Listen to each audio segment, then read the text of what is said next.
Hello there, and welcome to our coverage of the new Little House on the Prairie Reboot 2026 on Netflix.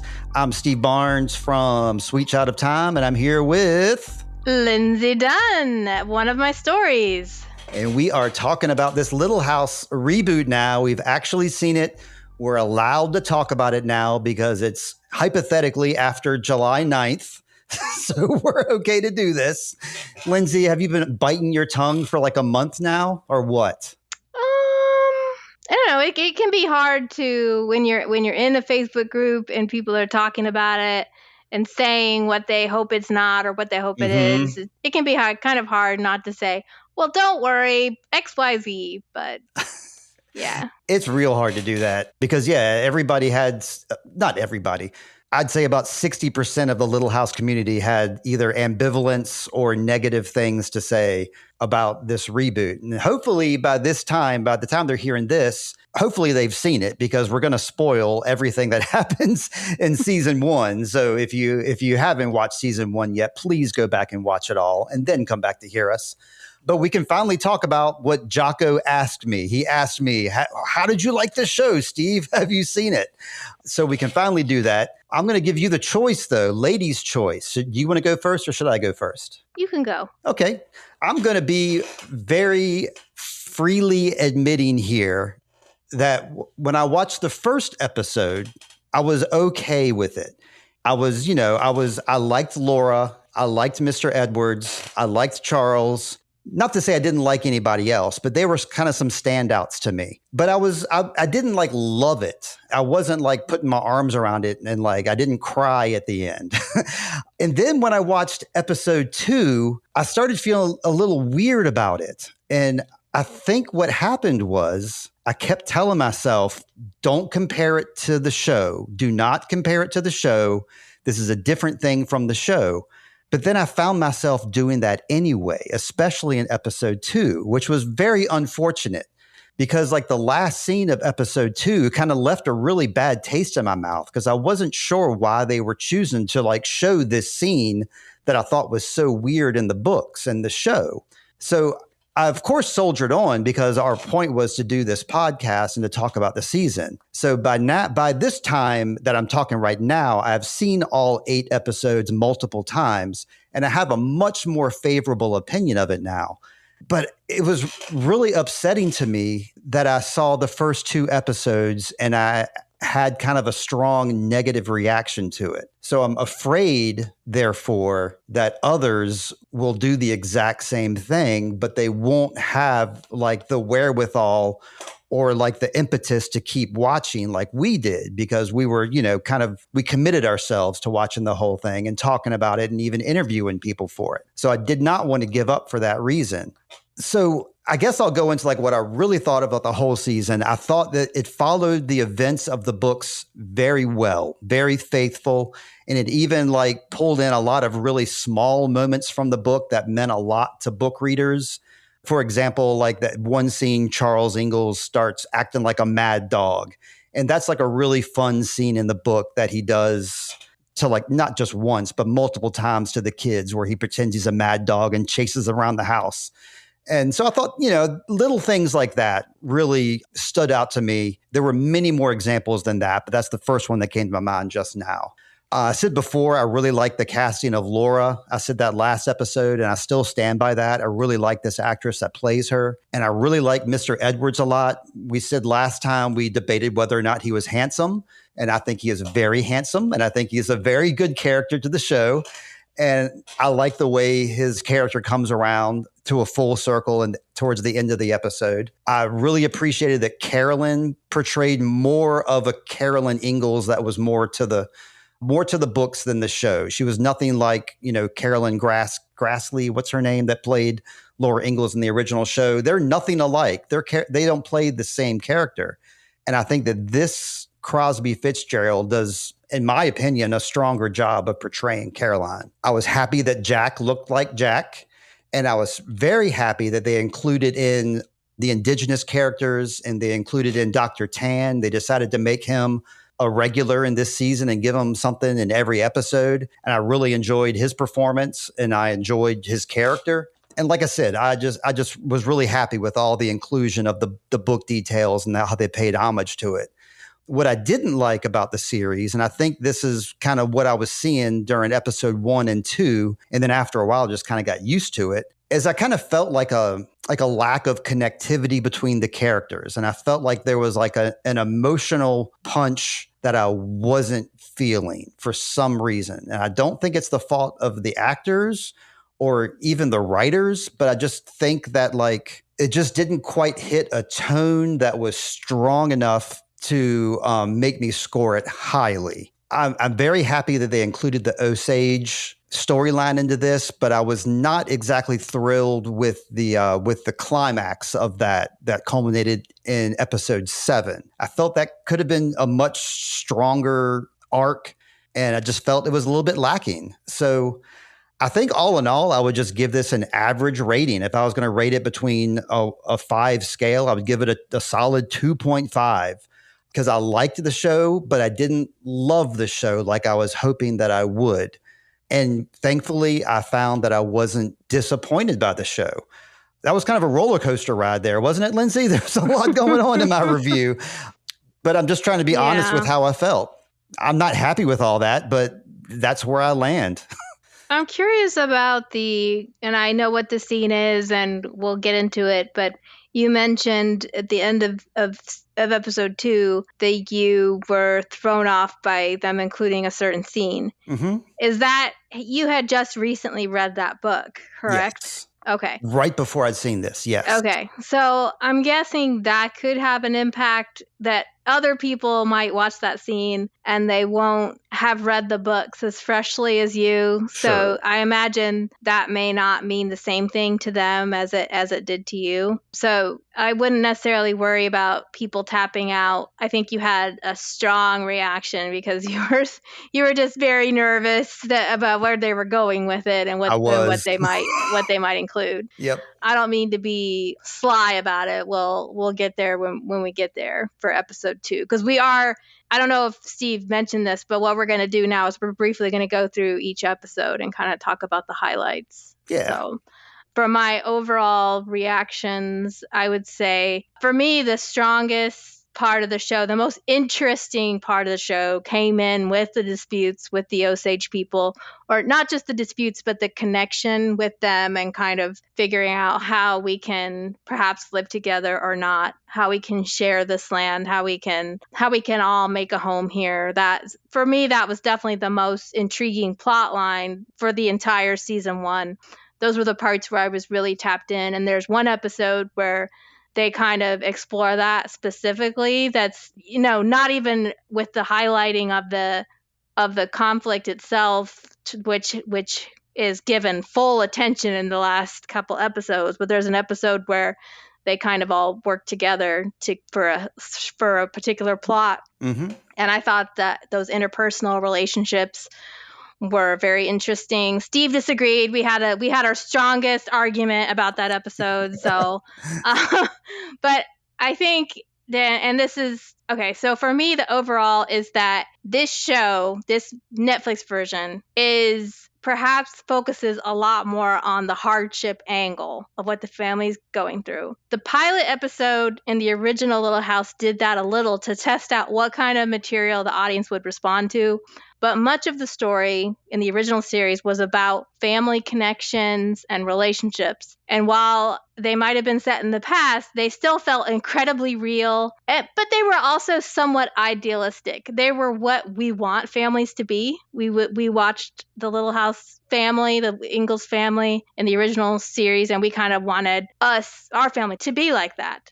And in the original Little House series, there were hardships, but it was a way to show how close the family was in their bond. Mm-hmm. And in this, it feels more like the hardships are more about plot and to have something for them to do. And I know they're trying to represent the books, but it kind of felt like, oh, we need to make this scene happen or this action happen, as opposed to kind of weaving it into the narrative in a way that made sense. And so that's why it sort of lacked the emotional component to it, is that for them, and Jocko said this, they wanted to be a faithful adaptation of the books. So they're more focused on what events or scenes are we going to put into these episodes. And then they tried to kind of weave the plot around having those events happen, as opposed to making them feel like natural actions that happen because of who the characters are. So it was more plot driven than character driven, maybe, in the way that they did it. And I'm more of a character person. You may be too. More of a character person. So again, we don't want to compare it, but it's hard to not compare it. Sure. So in the original, Pa always does what's right. He's a protector. Ma is gentle and sweet, although a little stuck up at first. And the kids are very supportive of each other. Mary and Laura are each other's best friends.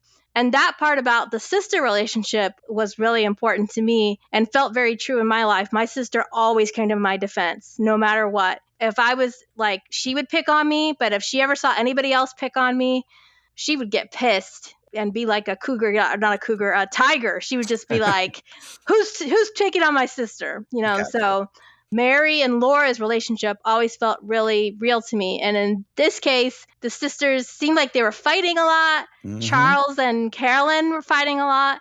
So this family is more realistic or more like representative of a dysfunctional family that might seem more like realistic to TV today. But in their attempts to make it more real, they lost some of what we wanted, which was just a family enjoying being together. And yeah, it just felt more in service of the plot, pushing the story forward.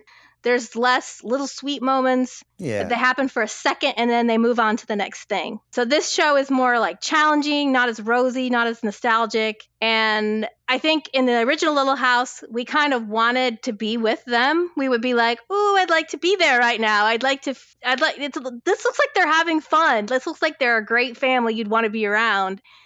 And here they're more showing how grueling it was and how easily you could die. So it's naturally not as fun and enjoyable in that way. So all they really have is they'd have to have really good writing. And I don't think the writing is as strong as it could be because of that. The plot driven thing is that maybe that was their focus instead of making it seem like point A led naturally to point B. Yeah. Yeah, that makes total sense. Because I did kind of feel that loss of emotional punch. I didn't know why. And I think that you kind of did a good job of explaining why. So what would you give it if you were to do like a 1 out of 5 stars like I did? Where is your star meter going to fall? Well, I mean, I'm a kind reviewer. So I'd probably be like, give it, right in the middle, either 2.5 or a 3. Okay. So yeah, I think we got the same gist out of this show. It sounds like. Yeah. We liked different things and we disliked different things, but it sounds like we landed in the exact same place. Mm-hmm. I mean, I am looking forward to season 2 and I will watch it regardless of what happens because I want to see, I really want to see Nellie Olson, really. So it's all about Nellie Olson for you, isn't it? I mean, I was going to say this in the last episode. I'll say it in this episode. It made my week, man, when I was talking about one of the episodes, the raccoon, and I was like saying like I was worried about the dog and the raccoon fighting. And then Allison Arngrim herself like comes to the rescue and is like, "Hey, what's up? This is what happened on set with the dog and the raccoon." It was so cool that like Nellie Olson herself is like giving us inside info and like setting my mind at rest that, that these animals didn't get hurt. That episode was, have you seen the episode, The Raccoon, by the way? I know which episode you're talking about. That's one that I would like to revisit again. The fight scene is intense. I don't remember it. I know everybody's sobbing and crying at the end because there's like the reunion with the beloved raccoon. Jasper, I think was his name. And he can do those little hand movements. But we're talking about the new show, not I'm the one who brought that up. I'm so sorry. So I think we're going to now move into our sort of episodic mini recaps, right, Steve? Yeah, that's right. If you don't mind, I will kind of lead us on the first one, and then I'll let you kind of lead us on the second one, and we'll kind of take turns. You should probably lead us in. I only really have a lot of notes for the first couple. You should probably lead the whole darn thing. Oh, I'm the leader. Heck yeah. I'll chime in if I have some thoughts about anything you said I hope you do. Episode 1 is called Independence, because that's where they end up going. This is when the Ingle family moves from Wisconsin to Independence, Kansas, surviving a treacherous river crossing where they temporarily lose their dog, Jack. Then upon arrival, they claim a plot of land and face the stark reality of frontier vulnerability. That's just like a general overview. Some of the key moments that I pointed out here was Carolyn having a mini panic attack after that river crossing, which I very much appreciated. It's showing some like you were saying, the show is more gritty than the original. And Carolyn survives this river crossing and she immediately throws up and she's having this panic attack. And I just love the realism. That really caught my eye immediately. They meet Dr. Tan. Let me ask you about that. The panic attack, where do you get that from? Because I know she threw up, but I was like, something's revealed. Never mind. I won't do that, but obviously she's upset. I did see, Charles comes to comfort her and she pushes him away. Yeah. But I wasn't sure. No, you're right. She's upset. The throw up. She's upset that could and she's easily not feeling be well because after this river crossing. In this episode, yeah. Yeah, she's revealed to be pregnant. She meets Dr. Tan. Dr. Tan apparently sat on a rock and watched that whole crossing. And he comforts her as she comes across. And I think it's later on when it's revealed that she's pregnant in this episode. So right off the bat, last episode, you and I were like, where's Carrie? Well, here she is. She's inside Caroline's belly. I was afraid that I wasn't supposed to say she was pregnant yet. I'm sorry. That's why I was like, what? Oh. Wait a second. Oh, she's not feeling well. I mean, I took the vomit as a nervous reaction from what just happened to them. But yeah, you're absolutely right. It could be midday morning sickness that made her throw up there. What other key moments here? Her pessimism. You can see Carolyn's pessimism contrasting sharply with Charles's eternal optimism, because he does play the optimist. Well, he always is. That's just what he's known as. We meet some of the neighbors. We meet the Mitchells, who are an Osage family. It's kind of interesting. They're called the Mitchells. It's like a really white name, William Mitchell.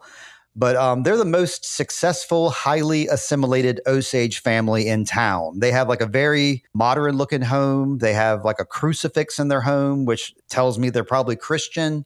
And even though they meet these Mitchells, Carolyn definitely harbors some prejudices. That trait of Carolyn from the book, being scared of the native population, that carries through right here into our show. She kind of carries that same prejudice a little bit. We meet Mr. Edwards. We meet a real traumatized Mr. Edwards, actually.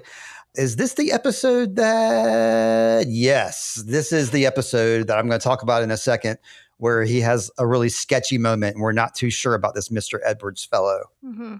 Well, actually, I'll go ahead and talk about it now. He meets the neighbor and he has a claim shanty which is a common thing they did. I think I might have discussed this on a previous episode.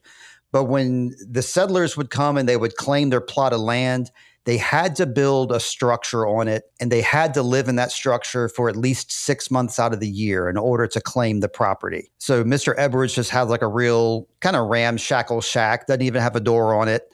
We see a family photo inside, so we know he's a family guy, and he's a cat guy.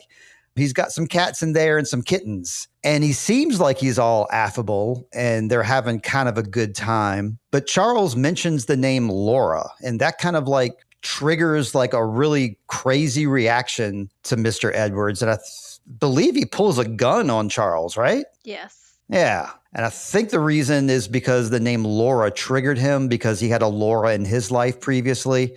And then William Mitchell, this Osage fellow I'm talking about, he shows up kind of like a miracle just in time to save the situation.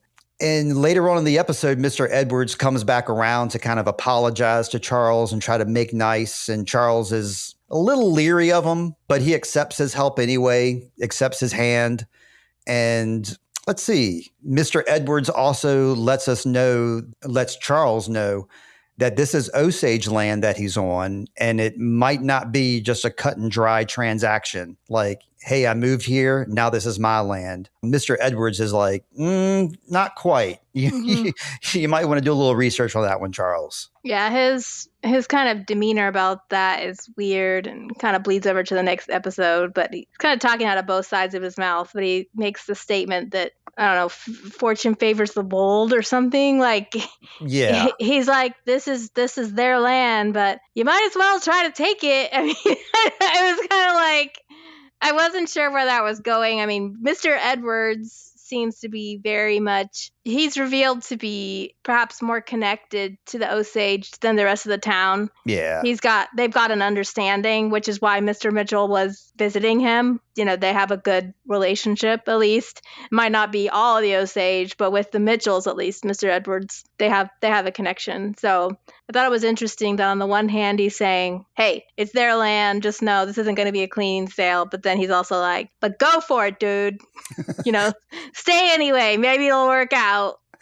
You're kind of like left scratching your head about this Mr. Edwards guy after the first episode, because like at first he seems nice, then he pulls a gun, then he's nice again, then it's interesting. Mm-hmm.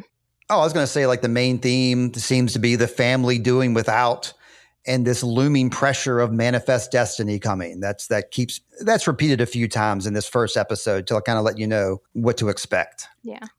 And I'm being as brief as possible because we have 8 episodes to go to. But do you have anything else with episode 1 you wanted to bring up? Were you going to comment on this cry counter, or were you saving that?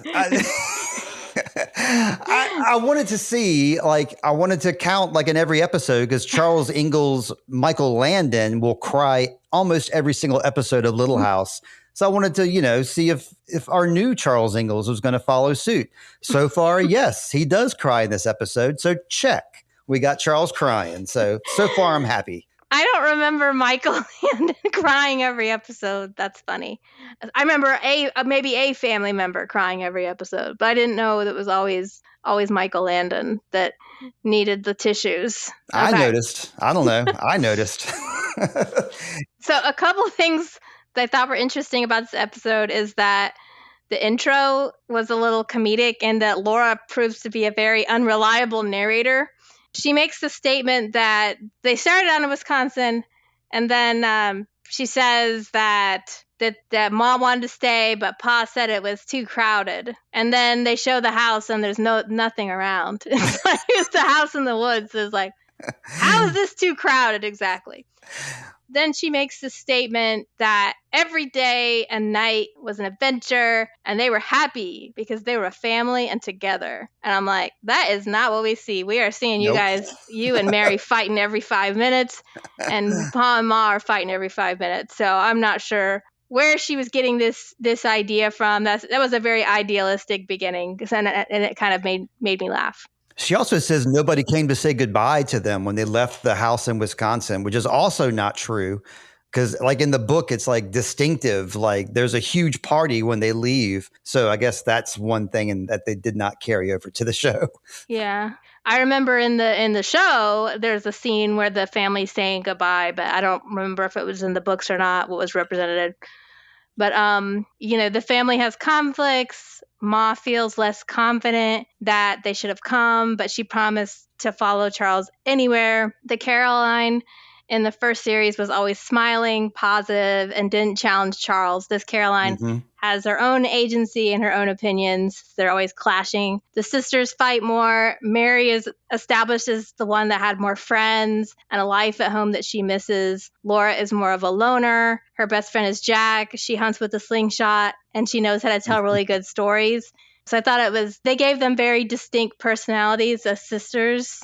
And Mr. Edwards, he was interesting because in the original show, he was always the comedic relief. That's right. Yep. But there was an episode where he was suicidal, and, he's revealed to have some mental health issues, but it was really only one episode. And in this show, right away, it's established that he's a hermit. He spends a lot of time alone. He probably has some mental health issues, and that, spending time alone has not been good for him. Yeah, that's right. So I thought it was interesting that their portrait of Mr. Edwards is quite different, and they set it up right away that he's not always doing well. So maybe he could be helped just as much, like from having a connection with the Ingalls. It won't just be about helping them. It will be about helping him too. Yeah, sure. All right, I'm going to move on to episode 2. They call this one The House on the Prairie. This is the one where Mr. Edwards comes and he helps the Ingalls build their cabin until Carolyn discovers his serious drinking problem. And this is a trigger from her past. And this is actually a trigger to the real life Carol Ingalls.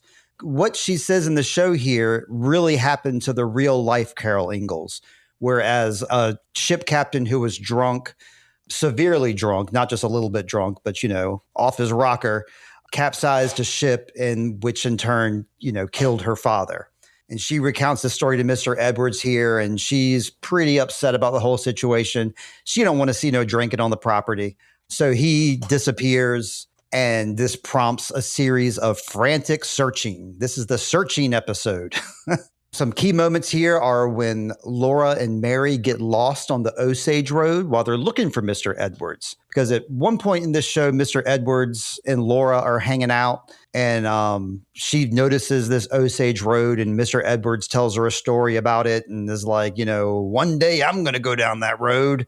Laura remembers this, and they go down that road, and then they get lost because they're kids. Can you say, like, what is the Osage Road? I think maybe you need to explain what that is. It's not a... Sure. Yeah, it's like a hit. There's a field, and it's kind of a hidden road. You would only notice this road if you were kind of looking for it. And Mr. Edwards points this out to her. And it's just a path in the woods that's probably a few miles long that leads from like where the Osage have their camp out or where their homestead is.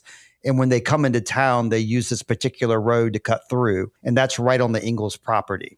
I think it was like not necessarily in the woods. It was kind of in the cornfield, or like it seemed to be in their crops. Yeah, it's not a cornfield.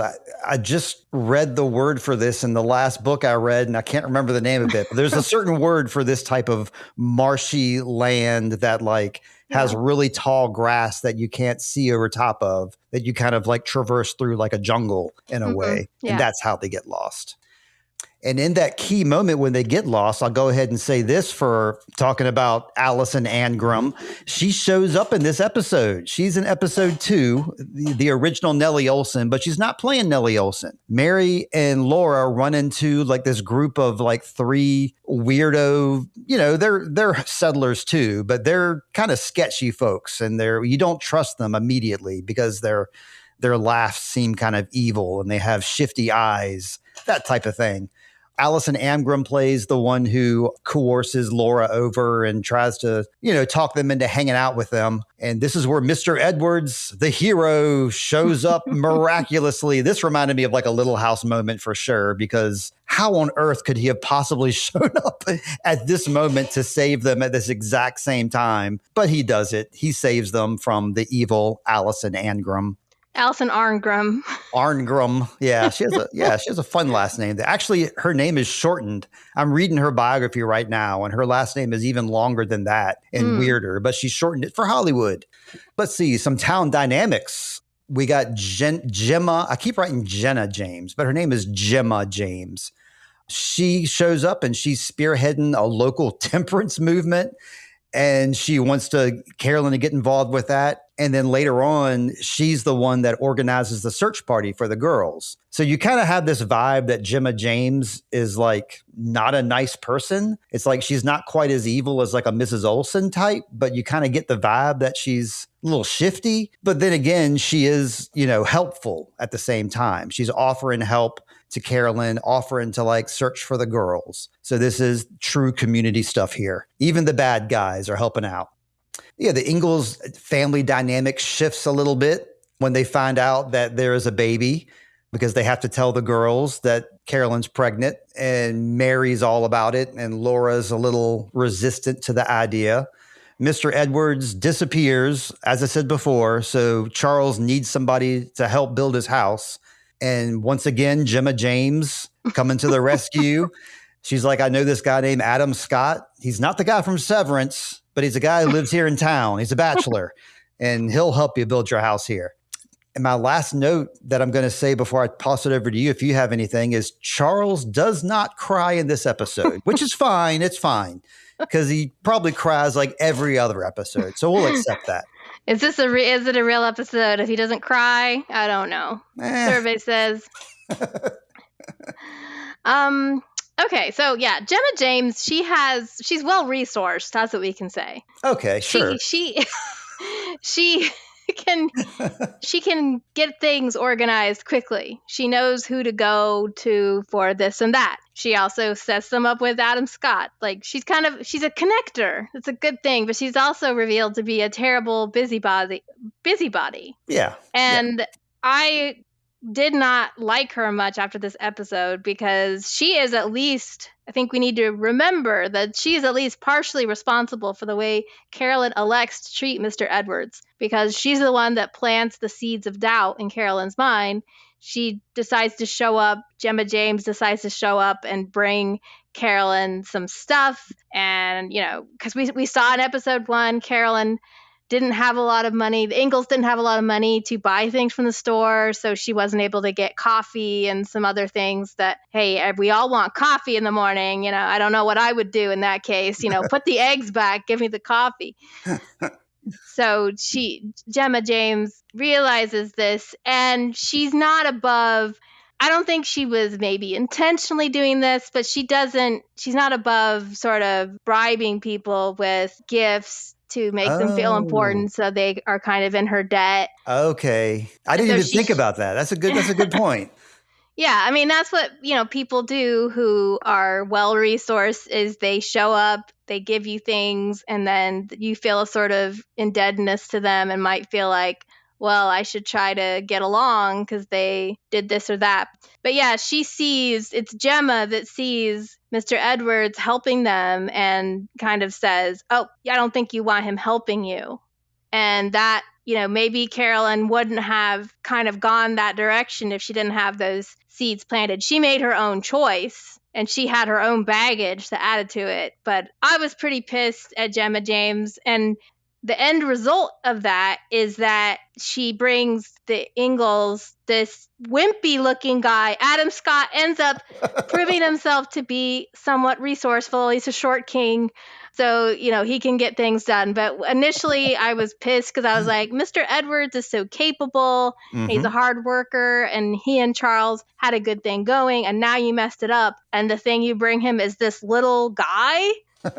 So he proves to be a nice thing, but that kind of pissed me off. Yeah, Charles also has his own little mental health issue where he sees visions of his dead younger brother, George. Oh, that's right. And this is a theme or a trope or a thing, symbol that comes up throughout the series, is that he keeps seeing these visions of his brother, who was a drummer boy in the army. He will see him like walking about. He harbors guilt for something in the past, and there's a complicated relationship with his dad. We see that later. But yeah, I thought that the girls getting almost child napped was kind of scary. Like, yeah, absolutely. Bad things did happen in the original series, but nothing of this sort, that I know of, had the Ingalls family almost get child napped and grabbed by the arm. So I thought that was terribly scary, although it was, once we saw that it was actually Alison Arngrim, we weren't scared anymore. We were comforted. We knew she'd never harm a fly.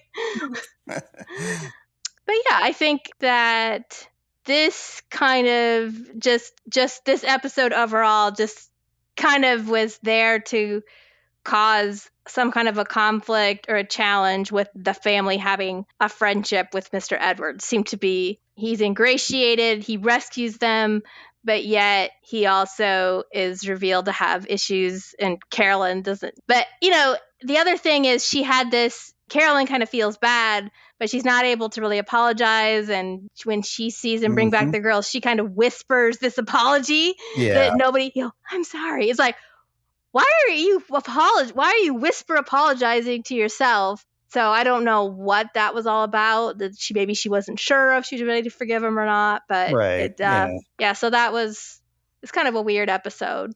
Coming from knowledge of the books, like that's the reason that she whispered it, is because she wasn't really sure if she should forgive him or not, because she has very strong feelings about alcohol and about, men who abuse it based on her real life.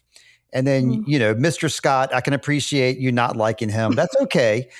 But I got to point out that this is a real person from real life and the books that did help Charles Ingalls build his house there. And Charles Ingalls helped Mr. Scott build his house.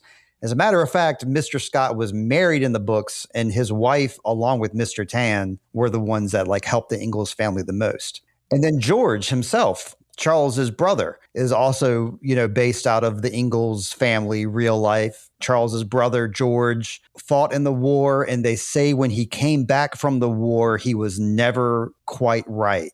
He was just a really wild character, and Laura was always, in the books, Laura was always really leery of Uncle George just because he was kind of a weirdo. Before we move into episode 3, I noticed you didn't say anything about that scene at the end, so maybe you were trying to forget about it. Yeah, well, the scene from the end is when we talk about the Osage Road and the road that Mr. Edwards showed Laura.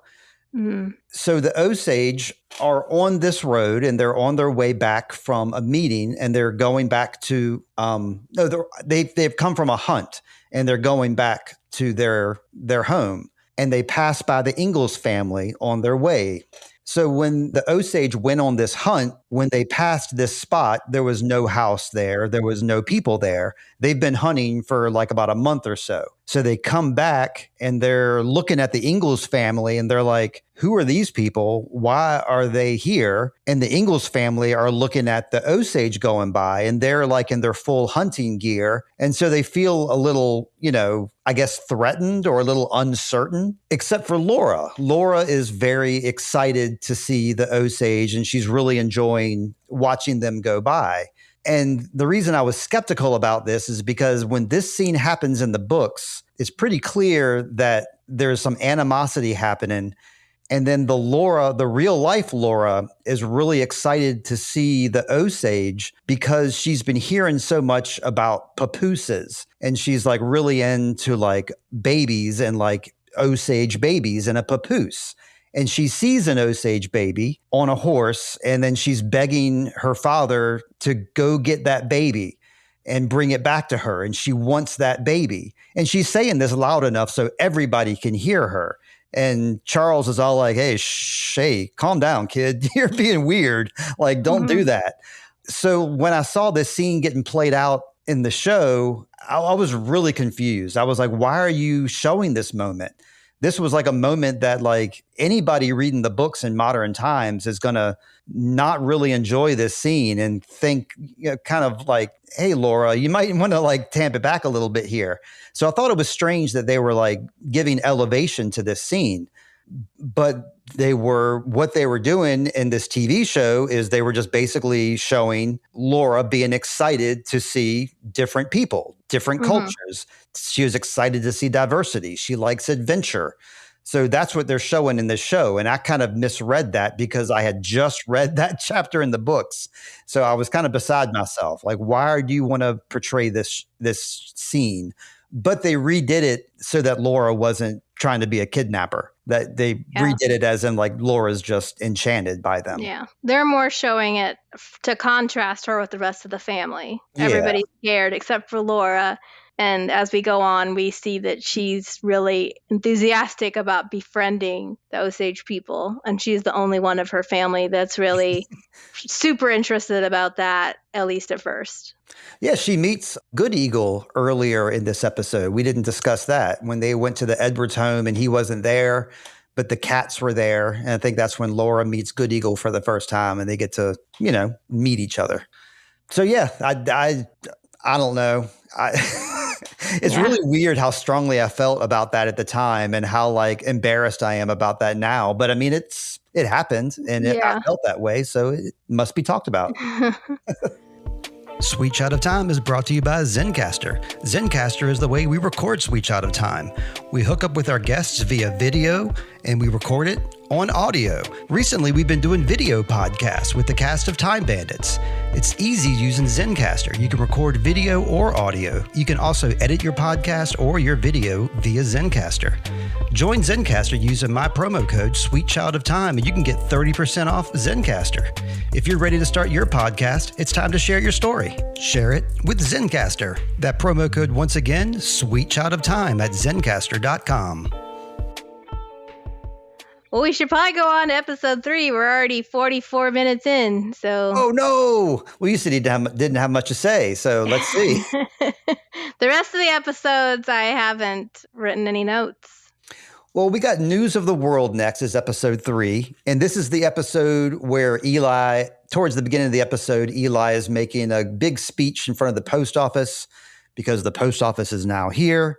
Let's see, the local railroad and land deal spearheaded by Eli James in this episode later on is starting to fracture a bit. The Osage people make themselves at home in the Ingalls cabin. I guess that's the first thing we should talk about. This episode, I'm not sure if they did this in the show. It doesn't matter if they did this in the original show or not. In this show and in the books, what is happening is the Ingalls had built their home right by the Osage Road.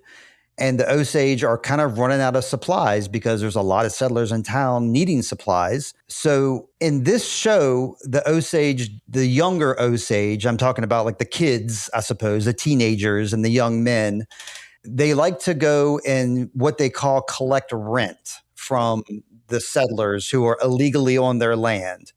They go into their house. They don't beat anybody up. They don't wreck things, but they just go in there and they take what they want because they feel like it's owed to them. I think at one point, it might be this episode that little Puma is like, look, she's offering us like some jam, but this jam came from berries that they illegally picked from our land. So this is really our jam. Mm-hmm. You know, they kind of have like a very 1867 kind of logic about this.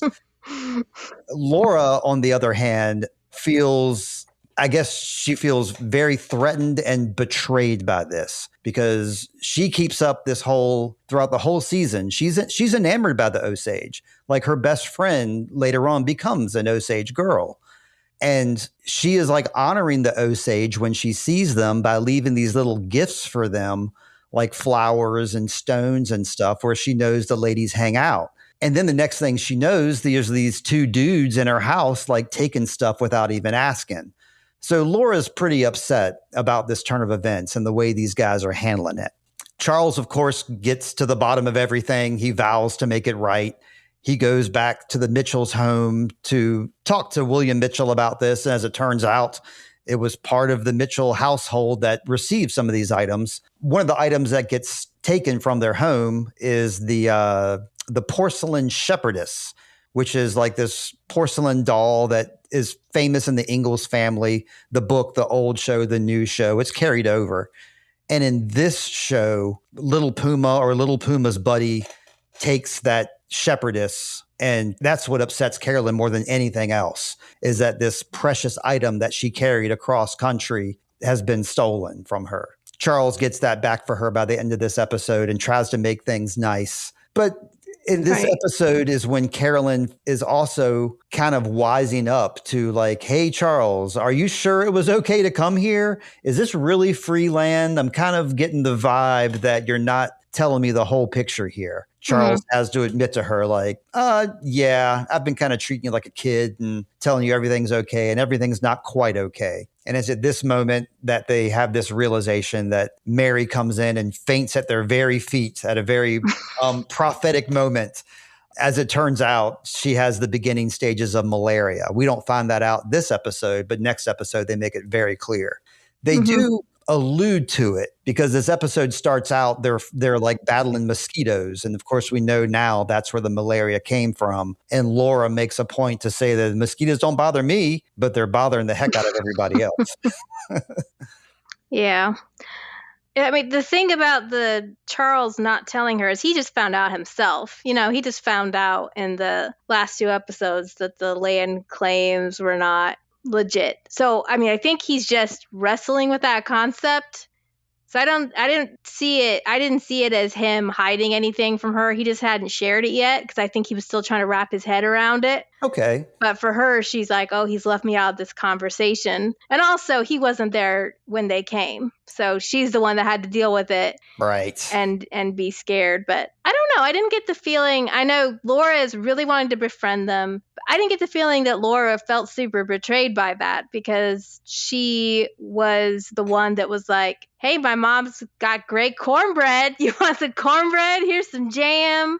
Well, no, at the time she wasn't. But like later on when she was talking to Charles about it, that's when she was like shedding tears. And that's when she was saying these things like, I've been leaving them gifts and they come in here and they steal our stuff. Like she directly says that later on. Right. I think at the time she's trying to make the best of the situation as she can. Right. Oh, yeah, that's right. She doesn't care about the food either. It's when they steal the shepherdess. That's when Laura feels betrayed. Because Ma's upset and Ma's upset and then she doesn't, that's what bothers her is seeing that. So I guess the only other thing I want to say is, you mentioned Lacey Aubert, but she wears pants. That's right. She's quite a unique character. She's so it's not just there's indigenous people, but there's ladies walking around wearing pants. That's right. Living life in risky ways. French ladies. Yeah, and of course Laura loves that. Anything different Laura likes. Yeah. What are some other key moments that happened in this episode? This is when Carolyn starts talking about not wanting to, but the fact that they need to like have a teacher in town. And we learn that she has some skills in that regard. She's been a teacher for a couple of semesters. Right. And we have Caleb. Caleb is a guy that works in the general store. And in this episode, he and Mary finally talk and they exchange some letters back and forth. So it's pretty clear Mary is also making friends, not just Laura. Mm-hmm. And Little Puma is White Sun's brother, and that's why he is over at their house. Yeah, I didn't catch that connection the first time through. The second watch, everything was very obvious. But the first watch, I was still kind of confused as to how people were related. And I was like, why is he in their house? Oh, it's her brother. That makes sense. Mm-hmm. Little Puma. All right. I'm going to move on to episode 4. This is The Life Let Us Cherish. And this is the malaria episode. I think anybody listening to this will remember the whole malaria episode.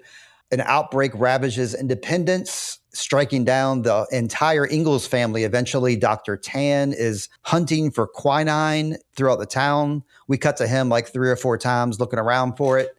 And he has to face a hoarding town person, a.k.a. Gemma James, before obtaining a supply from Lacey finally.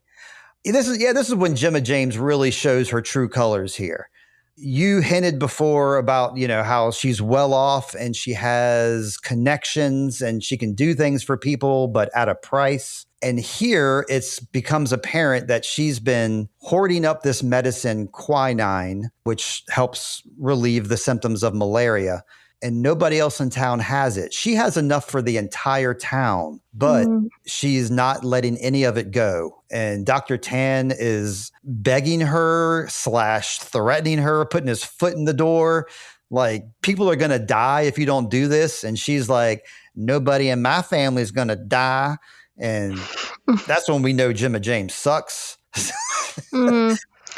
Well, interest with Dr. Tan, the reason he knows she has it is because Mrs. Henderson or Ms. Henderson turns him on to the fact that Gemma James bought my entire supply of quinine, which is why I don't have any. Yeah. So you're absolutely right. She was hoarding. She didn't just buy what she needed. She bought the entire supply, and that's why he couldn't find any at the store because it was all sucked up by Gemma James just in case she needs it for a rainy day. Because the doctor was even going to pay her or like bring some back to replace it. But no, there was no negotiating with Gemma James. She needs her own song. Yeah, speaking of songs, there's a lot of songs and singing in this series. And that is also true to the books. I'm not a big fan of like songs and singing in either books or TV shows or movies. But yeah, they do that quite a bit. And the songs that they sing here are either songs from the period or the songs straight from the book. And Gemma James, we're not going to. The only song we could sing for her is maybe like "Evil Gemma" or like, you know, "Gemma, give us your quinine or we'll kill you." Or what do you mean? Okay, what do you mean you don't like songs or singing? Because you're always talking about what's his face from Game of Thrones is such a great songwriter. So Who? don't give me that. I don't follow. The guy who was in 1899, and you knew him from a previous show that he sang songs. Oh yeah. Well, that's different. That was like that's the kind of music you like. Well, he was putting on a performance in a tavern on a stage, and they showed like 1 minute of him doing that. So that makes sense to me. But like when, you know, you're just hanging out, riding down the street, and you're like, hey, let's sing a song together.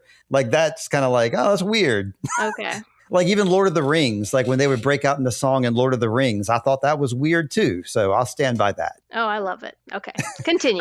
I mean, I know I stand alone on this point. I'm aware of that.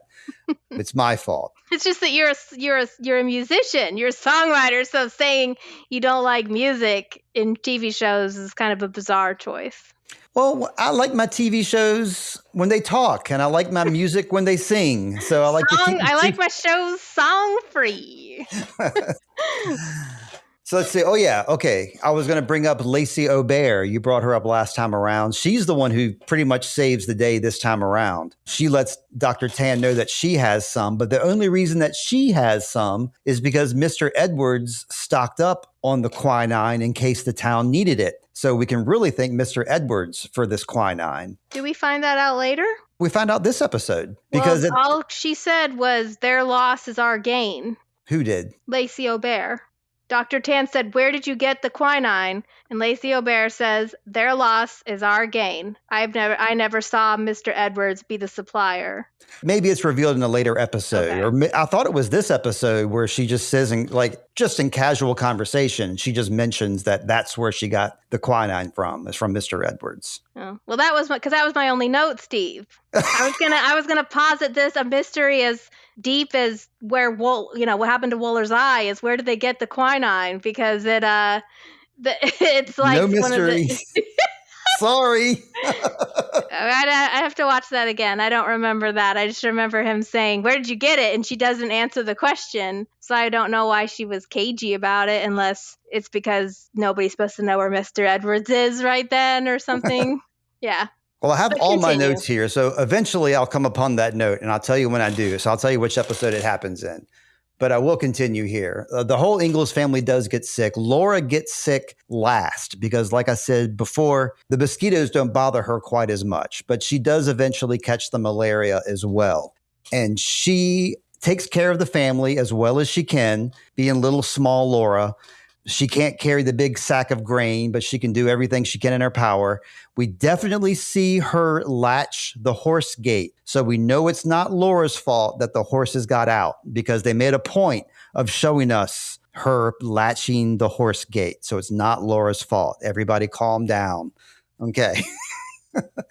Because the horses do get out later, and we're not going to blame Laura for that. Definitely not. Yeah, it says here by notes in this episode, under resolution, Edward secretly provides the necessary quinine through Lacey. The community recovers. So that's one of my notes there. And I guess the last note is we forgot about the cry counter for last time.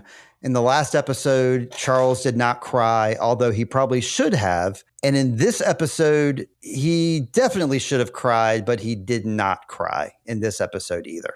So no tears for George. Even though he saw like his dead brother walking around, he still didn't cry. So when you're sick and you're hallucinating, you don't necessarily cry. You have other reactions going on, like hallucinations. One thing that's noteworthy is this is the episode where the Ingalls family and the Mitchell family finally kind of come together. because Mrs. Mitchell ends up taking in Laura at her house. It's when she's at the Mitchells that she gets sick, so Laura stays there to recover. Yes. And so once Ma is better, she comes over and is able to get Laura, and she thanks Mrs. Mitchell for taking care of her daughter. And they sort of have the two women have a moment, just like the girls have had a moment. So this is kind of the episode where things change between the Ingalls and the Mitchells for the better. Yeah. I think Carolyn loses a lot of her prejudice by walking into White Sun's house. Because I think the first thing she might have heard was like White Sun singing to the lake, doing like a native prayer. Mm-hmm. But then when Carolyn comes into the home, she's looking around. She sees a crucifix. She sees like Shakespeare and Tennyson books. Mm-hmm. And she's like, wait a second. I think these people are more like me than I realized. Mm-hmm. So, yeah, they do get some talking going on. I like that. I was expecting deer huts and smoke pipes. Exactly. I don't know what she was expecting. It's like they have a house. They have a house that's very nice. The nicest house in town. Yeah. I mean, everybody agrees that it's the nicest house in town. Even nicer than the James house? I mean, that's what people say. Like, I think when Mr. Edwards is talking to Charles about Billy Mitchell, he says something along the lines of like, he's got the most established place in town or something like that. Mm-hmm. I don't know. Yeah. They both got nice houses. Jack comes to the rescue because Laura eventually gets the malaria, starts wandering around, seeing visions too, and she passes out. And then Jack starts barking a whole bunch and like lets Caleb know that Laura is like needs help. So I think it's pretty funny. Like later in this episode, Caleb and Mary are talking. They kind of have that little bit of like tension with each other. I mean, not tension, but they like each other, but they haven't admitted it to each other yet. So there's like a little bit of apprehension between them. And then Laura just runs up and grabs Caleb in a big bear hug and is like, Caleb, thank you so much for saving me. So I thought that was pretty cool. And the reason this episode is called Life Let Us Cherish is because that apparently was Charles's grandfather's favorite hymn to sing. And so like at the end of this episode, they sing that hymn together. And so that's why it's called that. But yeah, episode 5 is the next one. This one's called A Circle of Blue Sky. And this is the one where the town expands with new businesses and plans for a church. But local anxieties spike when several horses go missing and Mr. Edwards is accused of the theft. Now, Laura didn't let those horses go. We know this. Those horses were stolen. I didn't mention before that when they first come to town during episode 3, Charles shows Carolyn this postcard like for the town of Independence, and Charles had drawn the image on the postcard. So he's kind of, helping the town out a little bit by drawing the postcards. And it's Charles who puts together the plans for the church, and he designs the church and helps get it put together. That takes place during this episode. So I think that's important because, Charles is proving his worth to the town and giving a bit of himself to the community. This was an episode that portrayed a very scary event that happened in the books as well, where Mr. Scott, the guy who's helping them build their house, they dig a well, and it's pretty shallow, actually. They only dig it about 20 or 40 feet deep, which I thought was crazy because the wells that we dig here in Virginia can be like up to 1,000 feet deep. So when they dug like 20 feet and they hit water, I was like, that looks pretty easy. All right. But what you're supposed to do is before you go into that hole, you're supposed to make sure that there is plenty oxygen down there. You're supposed to put a candle in there. And as long as the candle stays lit, there's plenty of oxygen there. Mr. Scott goes and gets an early start one morning and passes out in the well. And Charles has to hold his breath and go in there and save Mr. Scott and get him out of there. Very scary moment. And mark against Adam Scott there. Mr. Edwards would never have done that. No, he would have lit 5 candles probably just to be safe. But yeah, he becomes a hero, but Charles is very reluctant to be called a hero. People are patting him on the back, telling him what a good job. And he's like, oh, shucks, I'm just a man. let's see, we start getting into the Emily Henderson, Gemma James situation here. Gemma likes to have ladies over for the ladies' social circle, or like the I don't know, the temperance movement or whatever. Women's society meeting. There you go. But they don't mention anything about you gotten to be married or whatever. So Emily shows up, and it's obvious Gemma doesn't let her in, probably because she's black. But she uses the excuse that she's single. And she's like, this is just for married women only. Even though there's single women in there, that's Gemma's excuse to slam the door in Emily's face. Once Carolyn finds out about this, of course, she's not thrilled because she's an upright citizen. She sticks up for Emily. She eventually walks out of there, and she's at Emily's side. And I think this is when Carolyn starts cheering for Team Emily instead of Team Gemma. Mm-hmm.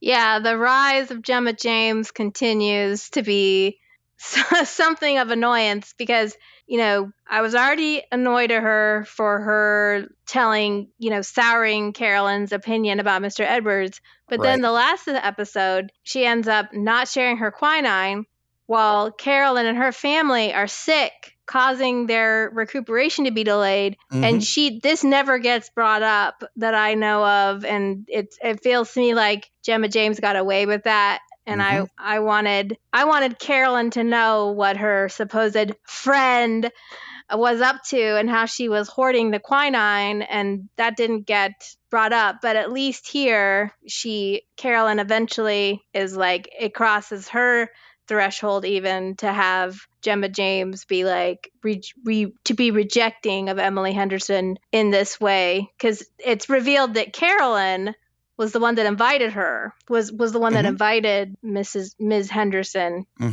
And she finally gets up and leaves the room. So I was like, yes, touchdown, finally, some justice against Gemma. So just know that the hatred of Gemma James. Now, you said she's not as bad as a Harriet Olsen, but I don't know. At least Harriet Olsen was entertaining to an extent. She made me laugh. So far, Gemma's not making me laugh. She's just pissing me off. I didn't think about the quinine situation when I made that comment. So now that I'm thinking about that in juxtaposition with this, yeah, she's worse than Mrs. Olsen. I agree with you now. All right, I'll let you continue. You asked me, because we were kind of texting each other while we were watching this, and you texted me like weeks back, like, I really hope Gemma gets her comeuppance for this. And I'm like, just kind of minor. And what I meant by that was, like, in one of the later episodes, one of Gemma James's friends switches sides and becomes friends with Carolyn when she realizes that Gemma kind of sucks a little bit. So that's the only comeuppance that happens, is like one of her friends, you know, becomes less of her friend. Maybe they'll all slip away eventually. I have a feeling they probably will.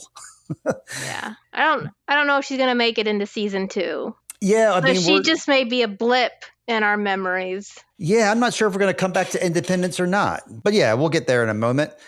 The other thing that happens in this episode that's very significant is the horse thievery. So Mr. Edwards is the one that's getting blamed for this, and they even detain him. Is he drunk when they detain him? I think he is. So Eli James is keeping him holed up like in this hotel until the town marshal gets there to really deal with it.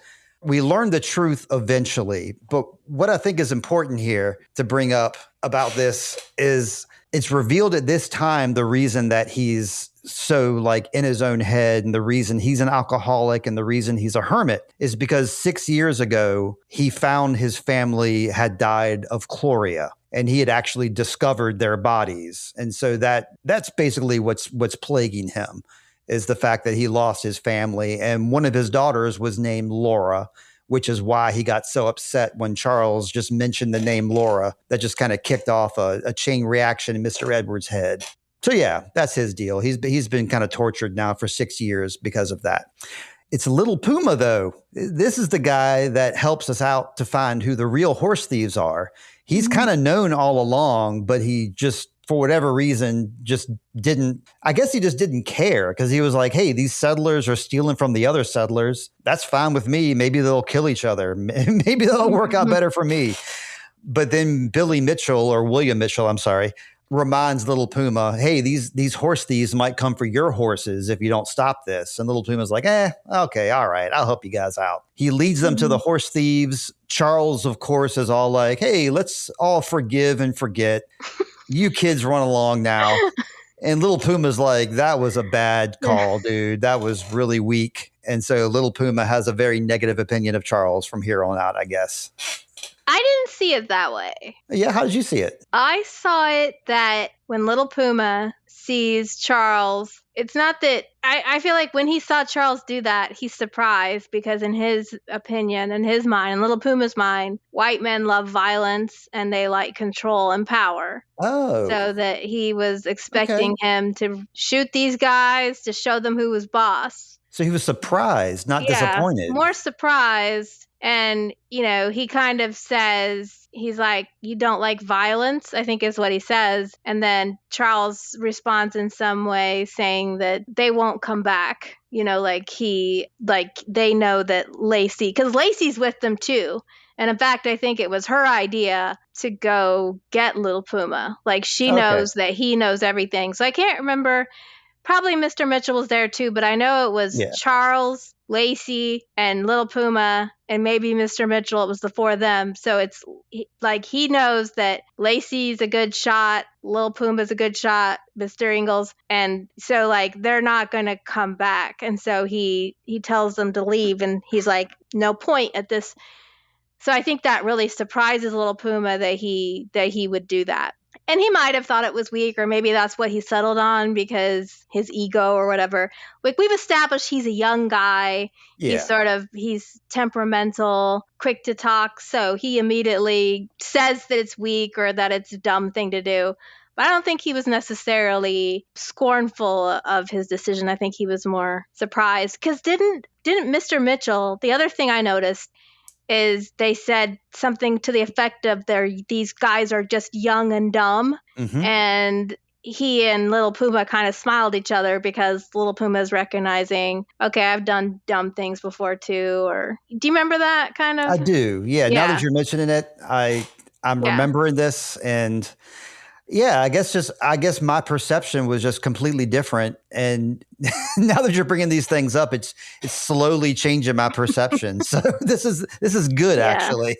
That's what I liked about this episode. For me, this was my favorite episode of the season because I thought it was really exciting and there was plot, but it also seemed to make sense with the characters. I found it interesting what was going on with the women, with Carolyn and Gemma James, and then also with the girls, and Laura and Mary kind of team up with these two daughters of Mrs. James. And there's this whole thing about who are they going to like better, because Mary's the one that makes friends easier, and Laura's the one that's kind of more of a wild child, and girls don't really like her. So they're having a rivalry moment. And then with the guys, they all go on this kind of search and rescue mission together, and you got the indigenous and the white guys working together. So I just thought overall this episode was really strong. It did have a lot of plot, but it also was building their characters and kind of showing us things about them.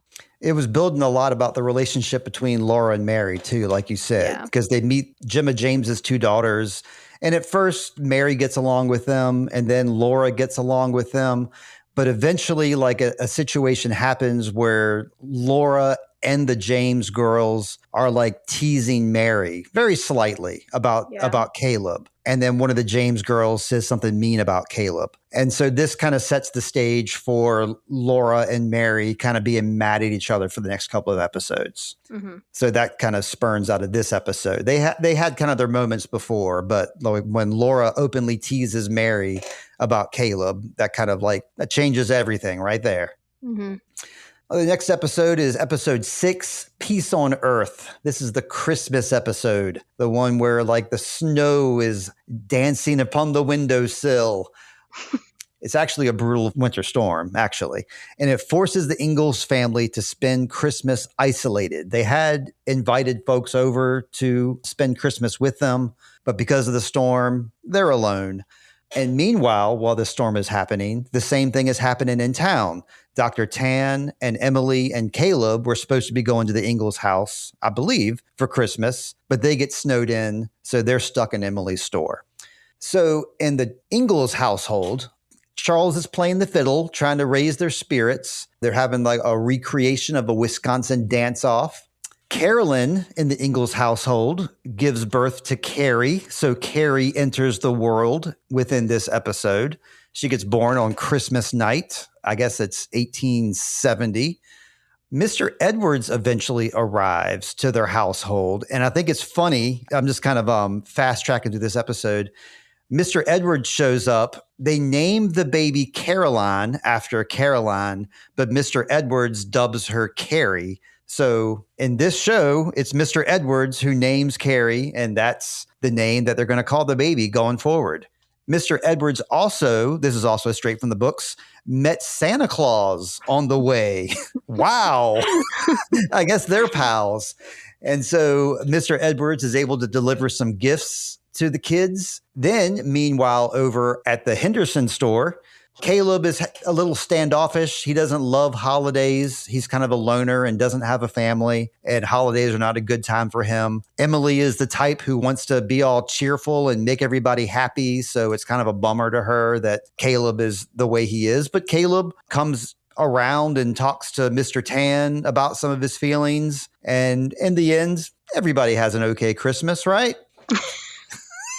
I guess so. I didn't really have anything to say about this episode. You mentioned, not here, but when we were interviewing, there was an idea you had for a question about how Dr. Tan is able to sort of connect with Caleb in a special way. Mm-hmm. So yeah, I remember that moment that Caleb's upset, Dr. Tan's able to talk to him. This is supposed to be sort of a cozy episode. Yes. It's probably the coziest one. They got popcorn this episode, Lindsay. There was popcorn, no popcorn in bed, though. Well, no, but at least they had it. It's a nice treat.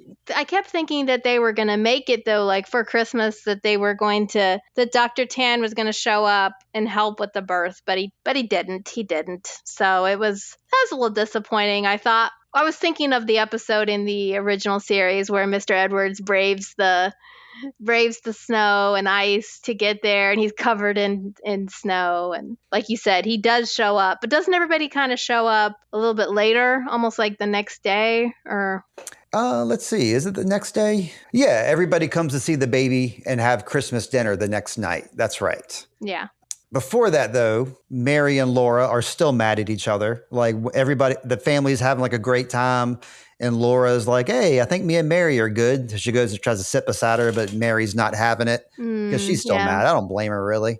Laura is talking about her favorite Christmas previous, talking about the Christmas in Wisconsin where George and Grandma had this crazy dance off, which also was like straight from the books, too. So I was glad they paid homage to that. And Emily and Dr. Tan are talking about his marriage situation. And tell us all, Steve. Tell us all. They seem like they like each other, like from the get-go. Like they have this connection and they look at each other from episode 1.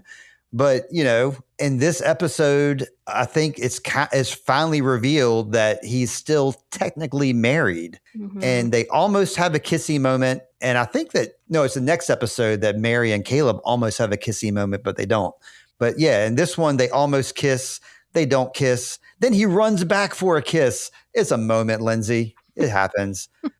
And yeah, Carolyn gets some money from her mom. Her mom does not like Charles, doesn't like the fact that Charles took, their family across country for this journey that they're on. So Carolyn's mom sends Carolyn a bunch of money and is like, come home, leave Charles. And Carolyn is like, hey, you know what? Let's buy a plow and stay here instead. So that's pretty damn cool, in my opinion. Yeah. I mean, I'm sure Carolyn's mom is pissed, but... Oh, the other thing that's interesting is they start opening containers in the store to make up their dinner. Oh, right. Yeah, that's like money, right? They have the popcorn, but then Ms. Henderson mentions different treats she's going to open. So I wish they would have spent more time telling us what those treats were. I'm thinking a lot of sweets, probably. Maybe some bonbons or whatnot, because nobody's there's not really a lot of power, so nobody's cooking a turkey in the back there. So No, I think they're having like peppermints and I don't know, MREs perhaps. Did they have MREs back then? maybe some chocolates, maybe some bonbons, maybe some coffee, Got to be coffee. Laura's drinking coffee now. She drank coffee back in episode 4, which I thought was pretty cool, but she hated it. She didn't like the stuff. She was also sick, so it could have impacted. She drinks coffee it later to avoid being sick, because like Charles is like, drink coffee and you won't get sick. She eventually does. I think she does end up liking coffee. Originally, she's like, "What is this?" But then later, she like bravely chugs it down with like a determined look on her face, like, "Yeah, I'm a man," or whatever. All right, episode 7. This is the softer note in the sound of the wind, and this is the Osage confrontation episode. But first, the town gathers to welcome a new pastor, but deep political unrest shadows the celebration as the government pressures the Osage tribe to sign away their land for $1.25 an acre. So Charles attends this tribal council and realizes that the government flyers were highly misleading. So when the Osage initially refused to sign, the local settlers prepare for war. The Osage are in their town meeting, and they have William Mitchell. A few episodes back, he became like the translator. So he translates what needs to be translated. And they, being the Osage, are kind of insulted by this $1.25 offer. And there's unrest. The townsfolk kind of hear secondhandly about this unrest, because I think Mr. Scott happened to ride by on his horse or something. He kind of got the vibe that the Osage were not going to do the deal. The settlers in town heard about this and they were ready to go to war, like doing one of their little, like they did in real life. Whenever the settlers felt threatened by the natives, they would arm themselves and have like a little quote unquote war or a little battle. Luckily, Carolyn Ingalls finds out about this and she's able to kind of piece down the settlers and be like, let's just hold off. You guys chill with your guns. We're going to let the government handle this the way they're going to handle it. So she kind of plays her part as a peacemaker here, kind of like the voice of reason, which I really enjoyed that scene, seeing Carolyn do this. As I keep saying, I really like this Carolyn Ingalls, and I'm going to stand by that. Okay. It's Little Puma, the same dude that helped with the horse thievery and all that. He gives a very impassioned speech here that the leader, I think his name is Joe, Governor Joe. He's like the head chief of the Osage. He lets Little Puma like spill his beans and be all brave and stuff, but I'm going to make sure that's his name, Governor Joe, because I don't want to keep saying it is Governor Joe. I was like thinking of the guy from like Mad Max Fury Road. Like his name is not Governor Joe, but his name is, that guy's character's name is Joe, is like the leader of Mad Max Fury Road. Well, this Governor Joe, he lets Little Puma give his speech, but he also is like willing to listen to, what the settlers and what the government have to say. So he's very peaceful about it. Little Puma's kind of impassioned. Governor Joe is like a stoic, strong, figure. He doesn't sign either. He drops that feather. They all walk out. They're not going to do this deal. Little Puma has a few things to say about that. He takes a hatchet and like waves it around in William Mitchell's face because he's upset about this. But all in all, they don't sign. They walk out of the meeting. And we also learn, this is interesting to me because I think we learned this from White Sun, who's William Mitchell's wife. She's okay that the deal didn't go through. She's like, the Osage come from the stars. We're traveling people. We don't have a home. We're always moving. We're always changing.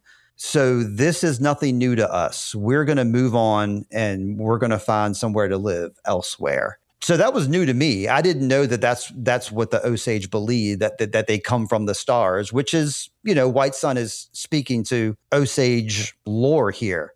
Like I said, so I thought that was an interesting aspect. Yeah, help me out here, Lindsay. Anything else? Well, isn't this, I think it resolves differently, but isn't this the episode where the Mitchells are a little bit divided on if they'll stay or if they'll go. Like there's sort of uncertainty for them. Well, that gets clarified in the last episode. They finally come into alignment, but here it's kind of like, I feel like maybe one of them isn't sure if they want to stay or not. Right. And there's sort of some division about it. But I think eventually they do decide they're going to leave and find a home somewhere else. But in episode 7, one of them wants to stay, and I can't remember which one. It's William that wants to stay because he's established in town. He's got the house. And it's like White Son that's like, hey, we come from the stars. We're always traveling around. Let's leave out of here. Yeah. And the Ingalls, their role in this is Charles is invited to be part of this meeting, but he doesn't really have like a defined role in this meeting. He's just glad to be there and to be part of this, even though it doesn't turn out in an ideal way. Well, Eli James gives him this. Eli James sells him on, this is a great moment of history, right? And you want to see it. So Eli James is thinking, we're going to show up, they're going to sign the papers, everybody's going to be happy. Yes. But that's not what happens. And there seemed to be like this thought that this was going to be, that this deal was sort of done and just needed to be signed. Right. And you got the feeling that wasn't, you could kind of tell they were telegraphing that's not exactly how it's going to go down, because the guy who has the most authority doesn't speak till the very end. And it was sort of aggravating, because it's like, all right, why did you wait until everybody got up and signed this paper? I'm sorry, I'm laughing. I need to like work on not laughing while I'm talking. But the fact is, he had everybody get up and sign this paper, only to him at the very end say, I'm not signing the paper. And then as a group, then they all knew, well, we're going to go with Joe because he's our chief. So I guess, why did you wait till the very end? Because we all got up and signed this paper. It's very dramatic of you, Joe. It is. And first off, you should not change. Keep laughing while you're talking, Lindsay, because I like it. So keep doing it.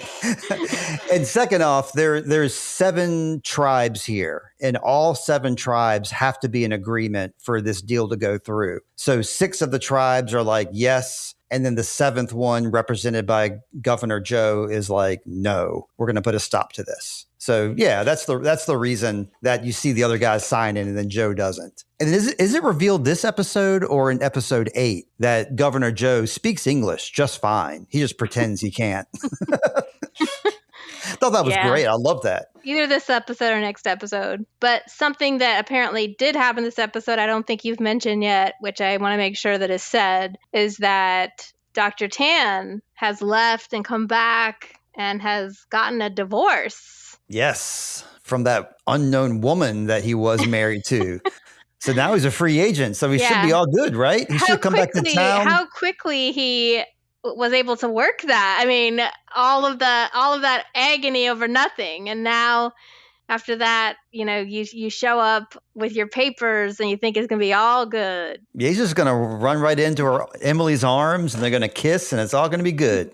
I think maybe like Emily was like the impetus to him doing that. Well, I mean, I know she was, but for whatever reason, he was holding out on that for a long time. I guess he just felt like it could just linger forever. And he was just a solo man and he's a doctor and I'm never going to fall in love again.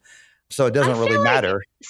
This is, and I don't remember how this was set up, but I already knew that he was married because it's shared with somebody, but maybe it just wasn't shared with Miss Henderson because that's exactly right. Yeah. He mentions that he left and his wife didn't want to come with him, his wife and maybe even his children. So I guess when that happened, I just assumed that our marriage has been dissolved already. But then it's kind of like he never really took care of business. So, yeah. Well, like you said, now he has. And that leads us to episode 8, which is This Is Now, buddy. That was then, this is now, Dr. Tan. That's right.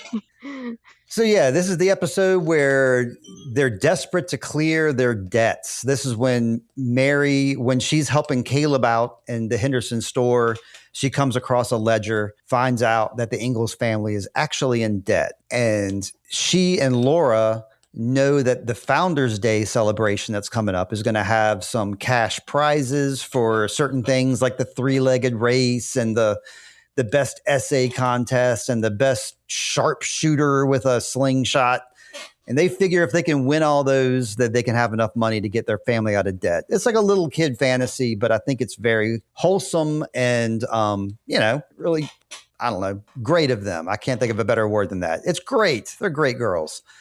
However, a series of financial failures and a devastating natural disaster forced the town to fracture. So what happens basically is towards the beginning of this episode, Charles finds out that the land buyer for his old home back in the big woods in Wisconsin, it's not going to happen. There's been little hints here and there that it probably wouldn't happen throughout this season, but he finds out for sure it's not happening. So he needs to do something, needs to come up with some money to pay off this house. The family's in debt. He turns to Eli James, hoping to get a job on the railroad. And Eli has he tells Charles he could like move away and like work on the railroad in a different state for a year. But Charles doesn't like that idea. Eventually, they do the Founders Day. They aren't quite as successful at winning everything as they were hoping. Laura does not do the slingshot because one of those dang James girls distracts her. Mm-hmm. They do not win the essay contest. I don't know if that was favoritism or if just straight up the James girl's essay was better than Laura's essay. It was really Mary's essay, but Mary wasn't there in time to do it. So Laura had to take over and kind of improvise an essay for the town. Because it's established also that Laura can't read exactly well, and she didn't have the written speech in front of her. So I think this kind of mirrors an episode of the original Little House where she reads a speech and just kind of like improvises it as she's going, but she's not reading what's on the page. But I think this is where her sort of storytelling, dramatic side comes out. She's been listening to Mary rehearse, so she knows the lines and she knows how to say it, but she sort of also improvises a speech too. So yeah, she uses part of Mary's material and then some of her own personal thoughts and opinions. And it's nice. We don't get to see all of the James's, sister's speech. So we only get to hear the last couple lines. So for all we know, it was a darn good speech. But yeah. Laura, everybody's really proud of Laura, and including Mary, who she has to be proud of Laura because she and Caleb were having kisses or something. Mm-hmm. That's why they were late. That's right. And sometimes you say something and it makes me think about something and then I forget what you said. So I forget what I thought. So there goes that idea. Oh, that's what I was going to say. It's not just this episode that what you said is true, that Laura's established as a good, storyteller. I think all through this season, at least like 3 or 4 different occasions, you'll see Laura telling stories to somebody, or there's allusions to Laura being like a really verbose person that can tell a story well. Mm-hmm. So they're kind of setting that up for us to let us know that Laura Ingalls can write. Yeah. So yeah, the Founders Day doesn't go great for them. They do win a lot of the prizes, though. They, like you said, they lose 2 of the events, but they did win the race. They won some other contests, so they were on a roll, and they did get some money. $1.10, yeah. They got $1.10. I didn't even know the dollar amount. Jeez. But I thought this was kind of the closest thing we sort of got to. The feeling of this was closer to like the original show, like the day at the fair. It kind of had that possibility that this was just going to be a fun episode, the family doing a fun thing together and the rest of the town too. Of course, there's some dramatic things that happen to break up the events, which is what I think you're going to talk about next. The drama. Yeah. Well, kind of. Yeah. Charles kind of goes to like a little roller coaster ride here where he's not sure if the family's in debt. He's not sure about the house. He's not sure about what kind of job he's going to work. And then he has like kind of this standoff with Eli James where, Eli's being even shystier than before, because before he was saying, come work me for a year. And now he's saying a year, maybe 2 years. And Charles kind of holds Eli's feet to the fire. Like, you've misled me and you've misled this whole town and you're a bad man and I'm not going to shake your hand. And Eli James is like, oh. So after that happens, that is when I believe it's Carolyn who notices first that there is a wildfire happening. You see some lightning striking while they're having like a little jam session. Everybody's dancing, having a good time. But then like some lightning strikes in a field, starts a huge fire. And the fire is massive and it's getting ready to come to town. And this is when we see, this is classic Little House stuff. The whole town comes together. The men are digging like this trench that will break the fire.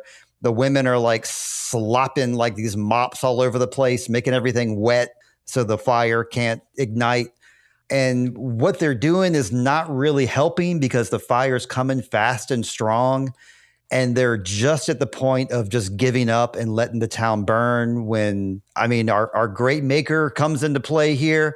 The wind changes direction. Nature itself changes course and the fire is abated. Everyone is saved except the town's harvest does not look in great shape. And when they go home the next day, the Ingalls family, they come home and the harvest is destroyed. It can't be saved, let's say. So this is when they have to make the decision to move on, realizing that they have to move on at this point because there's nothing else for them. What they've been working towards has been destroyed. They decide to have a farewell feast with their friends. And so Laura can actually have a chance to say goodbye to these friends that they've made this season for this past whole time that they've been here. So everybody comes together for a nice little meal together. The Ingalls give their furniture to Emily and Dr. Tan. The two of them are now kind of an item because we see them talking about wedding dates and stuff when they're having a little reunion at the end here. They give their furniture to them. I thought they were going to give their house to them at first because they were like, oh, this is so nice, but they're just giving them their table and stuff. So the Ingalls pack up everything they can, hit the road. They're really sad that Mr. Edwards didn't come around to say goodbye to them. But wait, but wait, here he is. What's Jack barking at? It's Mr. Edwards. Mr. Edwards rides up and is like, I just thought I'd come with you guys. And they're like, okay, where are we going? We don't know where we're going. Mr. Edwards is like, I think we should go to Walnut Grove. I got a cousin who lives there. He runs the Olson Mercantile. Let's go check that place out. So Here we go. Time for season 2, saying goodbye to season 1. So do you think they're going back at all to Wisconsin to take care of their old house, or are they just? I don't know. It seems to me like they're just going to head straight to Walnut Grove from this point. Like That's in what's real implied, life, but in your timeline, you mentioned they did go back for 2 years. They go back to Wisconsin and they live in the big house in the woods for 2 years before they go to Plum Creek. Mm-hmm. It looks like they're kind of doing a little bit of a remix here, but the original show also did a remix because in the original show, when they leave the little house in the big woods, they already have Carrie and they arrive to Independence and Carrie is already with them. Isn't that correct? In the show, Carrie's with them at the beginning. Yeah. Right. So this show, Carrie is not there. And the reason she's not there is because she's born in Independence, which happens here. And then they go back to Wisconsin and then they go to Plum Creek from that point.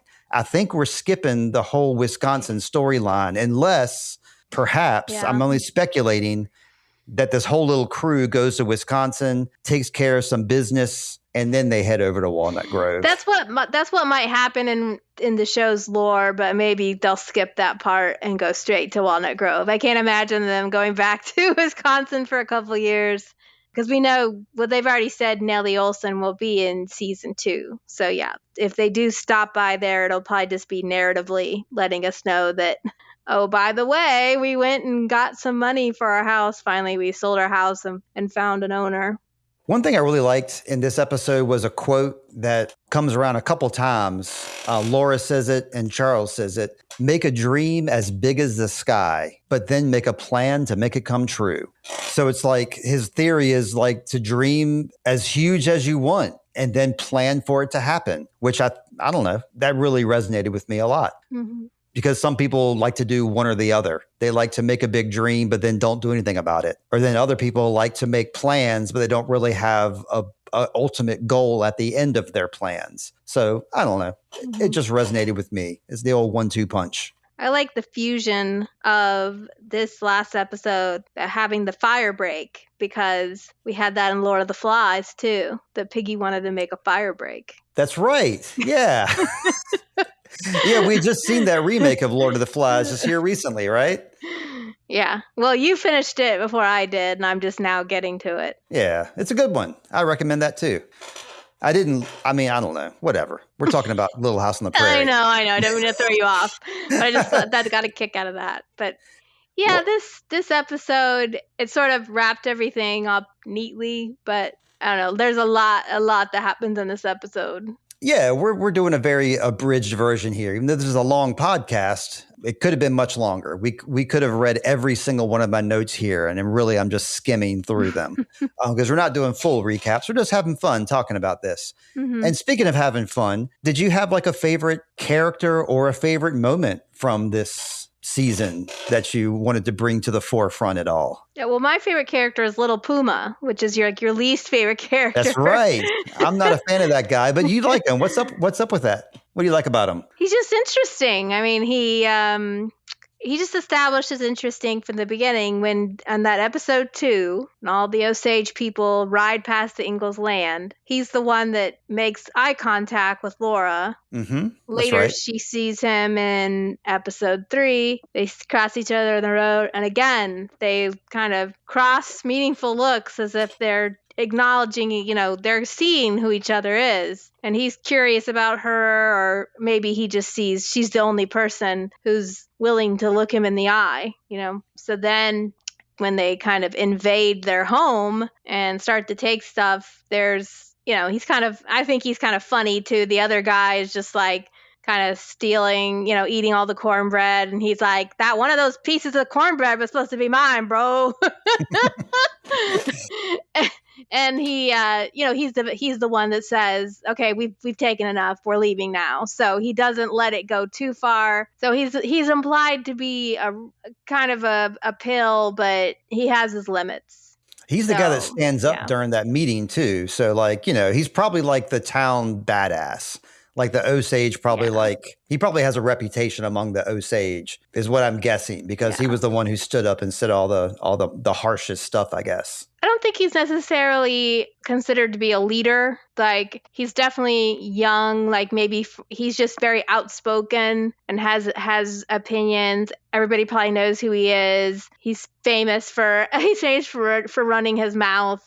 And I had said that to you in our chat, that when he steals the stuff, he goes to the Mitchell's house, and we learn that White's son is his sister, and he starts unpacking all the stuff to give to her. And then she realizes, oh, he's stolen this stuff. Charles comes in and sees him, and Charles could have been like, hey, you big jerk, but Little Puma takes the stuff and leaves. So I think Charles senses he's not really a threat. Otherwise, he would have certainly been like, give me my stuff back. He decides to kind of let it go because he kind of sees he's young, he's dumb, he's upset, he's pissed that we're on his property. His character is just interesting to me. And I like Indigenous characters, so I knew I was going to like. I mean, obviously, Mr. Mitchell's a great character too, and White Son and Good Eagle. But I think for me, I always like those kind of flawed characters that are kind of half good, half bad. Like, they have some negative attributes, but they also are seen to be somebody that has a level of justice about them. Yeah. Yeah. That leads over to like one of the reasons that I'm picking my favorite characters too is like kind of the same reason. I like the questionable characters too. I do like a cool villain. We don't really have many villains in this episode, but we do have some people to dislike. And I dislike them strongly, but I also like them. The Jameses, both of them, Eli James and Gemma James. I don't like their characters, of course, but I like the actors that played them. I like the way that they were played, especially Eli. Like he just has just that jubilant voice and just that confidence about him. And I could just listen to him talk all day. I would like totally buy his bullshit. Absolutely. I don't know. I just felt something for him, even though I don't like his character and I wanted to punch him too a couple times. I just like the way he was played. And I was very partial to Gemma James from the get-go. I guess, I was kind of biased because I like the actress that plays her. But I think even despite that, I just like those type of characters. I was a big fan of Nellie Olson and Mrs. Olson in the original series because they were very fun to hate. And I think Gemma is probably the most fun to hate, even though I wouldn't say it's fun, but she does kind of have a performance that is endearing to me, that I enjoy watching. And so, like, of course, I love the Ingalls. I've already told you I like Laura a lot. She's probably my number one. Carolyn's probably my number two. And of course, I like Mr. Edwards. But I wanted to shout out some other people that I hadn't done yet, which is the Jameses. So I'm going to give them as my my standout characters of this episode. Mm-hmm. Yeah, I think if we had a villain, it would be Mr. Kind, right? Russell Kind. Oh, yeah. We hadn't even talked about that guy. He's like the town curmudgeon. Yeah, he's the one, when he first meets Charles, he's like, well, look what you have here. And he's the one that picks up Mr. Edwards and puts a bag over his head. So, right. Yeah, he has potential, yeah. He's trouble. They didn't give him a big enough role, I guess, to really be the big bad. But yeah, you're right. He could have dominated that field if he had played his cards better.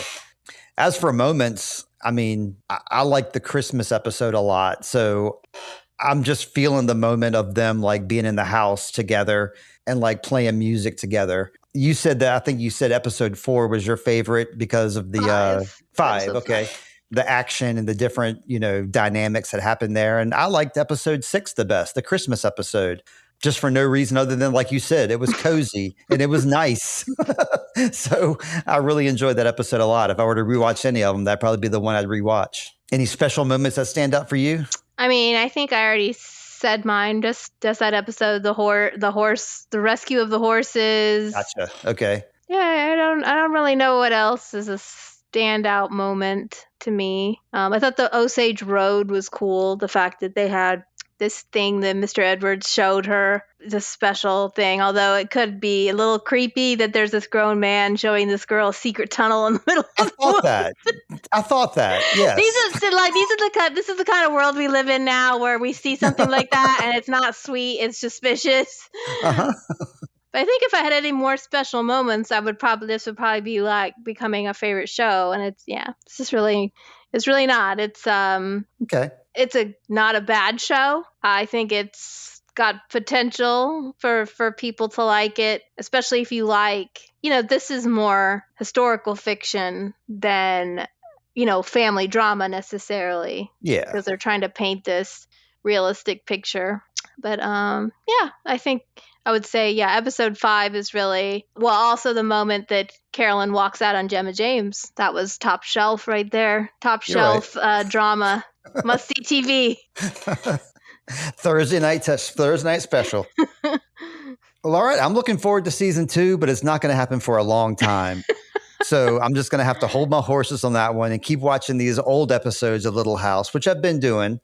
I think I'm going to wrap this up by saying that is kind of something I'm going to be doing in future episodes. I'd like to, because in the past, I would just pick movies and I would invite on a co-host guest to discuss the movie. But I think I'm going to try to start discussing some old episodes of Little House. I'm really enjoying it. And I've already invited James McCullum on to talk about an episode. I've invited Elizabeth on to talk about an episode. So those will more than likely happen. So yeah, that's going to be my plug for now. Keep subscribed to Sweet Child of Time. If you're not listening to Sweet Child of Time right now, please do so and subscribe to it. And I'll be talking about some old episodes of Little House and probably more than likely talking about 100 Years of Solitude sometime later in 2026. Maybe. I don't know. How about you, Lindsay? Yeah, we just found out that that's coming hard and fast. August 5th.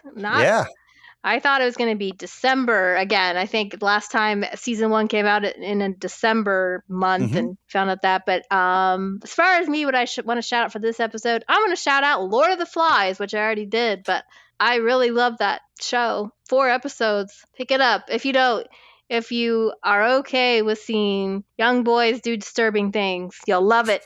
Great music, cinematography, colors. Colors especially, it's such a colorful show. And the face paint that the kids do, the masks that they wear are just frightening. Yeah. They're frightening. It's visually stunning. It's a great show. And they have the making of Lord of the Flies. I don't know if you took the time to watch that, Steve. It's very interesting. You always like those making of specials that are on Netflix. So getting to see the boys, how it was for them on set is very interesting. Yeah, I'd love to see that. I want to see a making of The Little House 2026. Maybe we'll see one of that one day. Maybe. But yeah, those are our plugs. Lord of the Flies, Sweet Child of Time, and One of My Stories. So yeah, thank you very much for doing this with me, Lindsay. I very much appreciate it. I know it was I had a gun to your head to make you do this with me, and you succumbed. So thank you very much. Well, you're welcome. Hey, who knows? Maybe we'll have some more interviews. There's, our press team said there might be more interviews closer to when the show comes out. So we'll see. I mean, if you invite me, I will come. Yes. So yeah, until next time then, I guess, everybody, I hope you always find those 10 cups and water and shade and shoes. Bye, Lindsay. Bye, everyone. Bye.